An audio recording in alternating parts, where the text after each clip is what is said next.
hindsight is 2020. Looking back, you could always see what exactly you could have done that would have made this situation turn out perfectly and understandable. But to me, you can't look back and think of things in what would be the perfect step to make sure this works. I think you look back and think of things in what would be the realistic step in how things would work. How would this realistically turn out? And is this something that is unreasonable in the general understanding of things? If you look outside and you see a little boy running in the road, and apparently the husband is inside sleeping or something, turning off your pot first isn't an outrageous thing to think about. If the man is sleeping inside, you have to follow the child. Turning off the pot makes sense. The husband should have come out too. That's kind of what I was saying.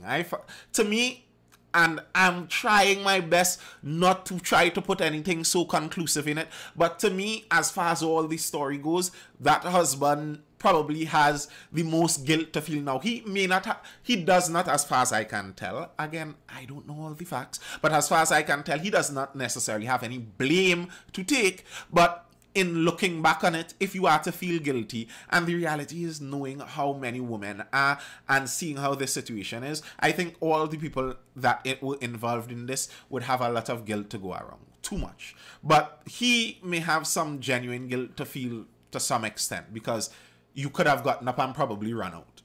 Right. But turning off the pot, going inside, that isn't an unreasonable thing to think about. That the person would turn around, turn off the pot first, and then go outside on the phone with the police. You're not necessarily thinking this little boy is going to run up the road, and you're already following him. It all sounds reasonable to me.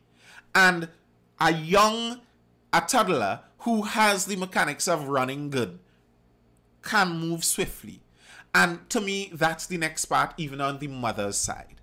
That I think some people need to be reasonable in our understanding of reality. These things do happen. It is not unheard of. A toddler who can run can disappear in a very short period of time. Can disappear very quickly. And it doesn't take long for them to just disappear from your sight. And if you're being honest as a parent, a guardian, very often you would have not paid attention for 5 minutes while you were with a toddler. They can be swift. That is reality.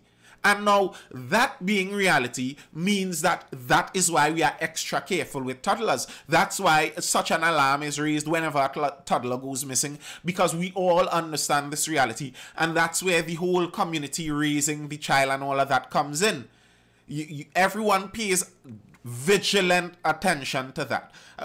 I have nephews, and if I am in our family home and I'm downstairs and I just hear the tiny footsteps running past me somewhere, I'm going to look out to see where they are going. Who knows where they are going, because they are sporadic little creatures. I have a nephew who once ran out saying some yellow man is calling him across the road. Now, that was some creepy stuff. Children could be very, very creepy. And they could be very slippery.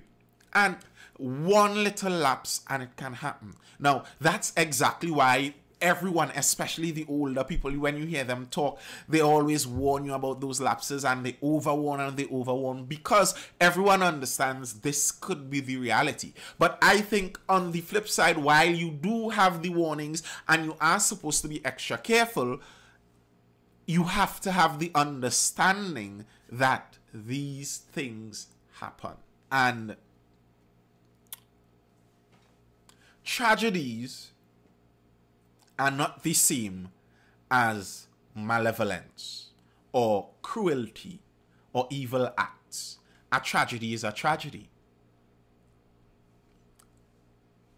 It's misfortune. It's the misfortune of life. It's the woes of life. It's the difficulties of life.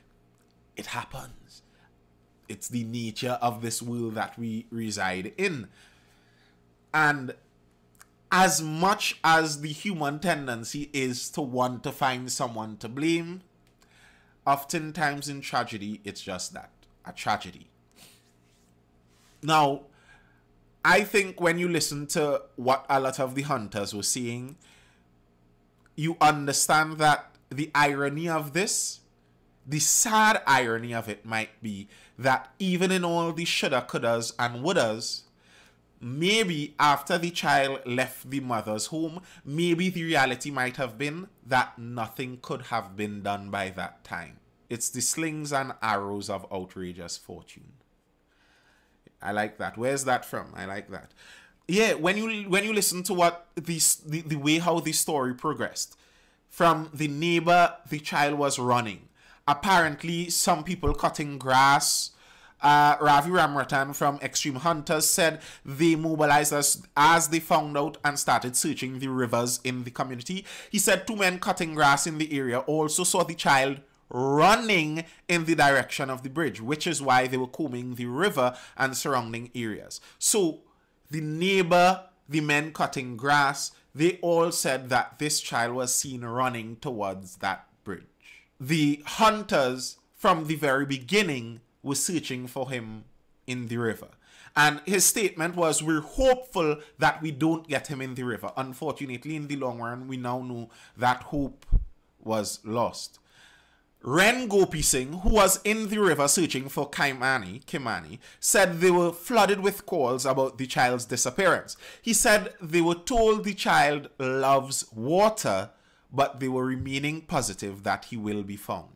The child is 2 years old. He have on him pampers, no shoes, no slippers. The pitch going to be real hot. The bridge is made of iron, so it is going to be difficult for him to cross. He might see water and he might want to dip his foot into water. He added that when the child disappeared, the tide would have been high and the water would have been traveling downstream. We will stay until we get closure, the full team out. If you listen to what the hunters were saying, how they were seeing it, we will stay until we get closure. We're hopeful that we don't get him in the river. They're explaining that they were told the young boy likes water.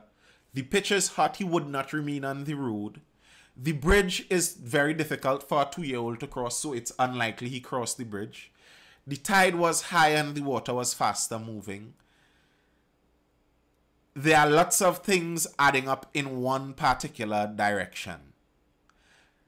And as I was saying before, when you look at a lot of these facts, it could seem like the unfortunate irony is even with the shoulda, coulda, woulda, from the moment the child left his mother's home, the tragedy may have already, well, the tragedy did happen, but even with the shouldas and couldas, it may have already been sealed. Also, the child is not the neighbor's responsibility. That is correct. But honestly, I think that statement is irrelevant in this. I honestly think that is irrelevant. I don't even think the neighbor would use that as her excuse. I don't think the neighbor is sitting consoling herself thinking, well, the child was never my responsibility. The only consolation to her is that she could not have reached the child. That is the consolation. That she did what was reasonable in her book, and she still could not have reached the child. That is the consolation. I don't think the neighbor is consoling herself wondering whose responsibility it was. I think if she could have reached the child, she would have thought it her responsibility to reach it. It's obvious that she did think it that way. If she went in and turned off her pot, she stopped what she was doing, granted. Called the police, granted. Disrupted her day, walked out the road, attempted to follow the child. Obviously, she thought it was her responsibility to stop this child. So I don't actually think that statement is realistic in even how she thinks about it. I don't think she thinks about it that way. Her actions tell that she believed she was responsible to try to stop the child. It's just that she couldn't reach the child in time. And I'm thinking about it reasonably, and I don't see why someone would follow the child with the intention of not trying to reach the child. I just don't see that. And for people to not even fully see, understand, know what has happened and transpired through the entire incident, and then to go onto social media and put some of these things permanently out there, I think is very reckless. It's very reckless. It's very reckless.